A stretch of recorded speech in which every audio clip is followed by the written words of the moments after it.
quand Romy Schneider a rendu son dernier souffle, à l'âge de 43 ans, elle était depuis plusieurs années plongée dans une certaine mélancolie.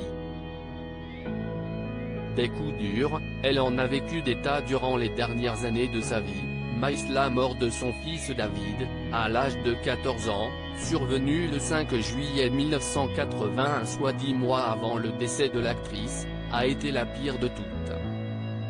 Alors, quand son corps a été retrouvé, le suicide a rapidement été évoqué, la justice ayant mentionné la présence de médicaments et d'alcool dans son appartement.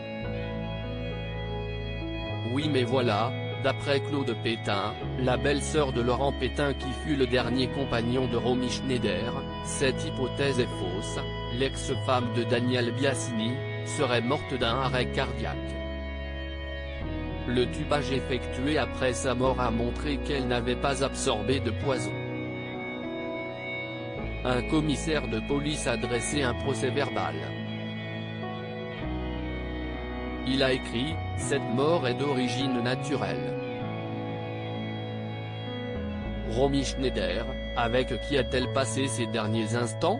Lors d'une interview donnée aux Parisiens, la créatrice de mode expliquait que Romy Schneider avait passé ses dernières heures à ses côtés.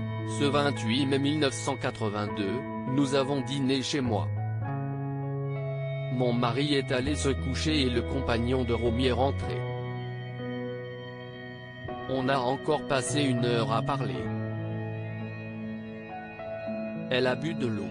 Elle avait arrêté de boire et avait toujours une bouteille d'eau à proximité. Si est pourquoi Claude Pétain a été scandalisé d'apprendre que la justice aurait retrouvé de l'alcool au domicile de la star, si est incompréhensible. Je répète, elle ne buvait plus que de l'eau.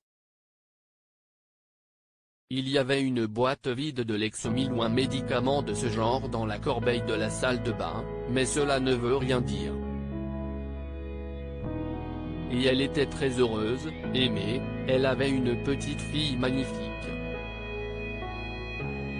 Si elle avait choisi de briser le silence, c'était pour rétablir la vérité après avoir vu dans un documentaire diffusé sur France 2, une bouteille d'alcool dans la scène de reconstitution de sa mort. En parler est une délivrance.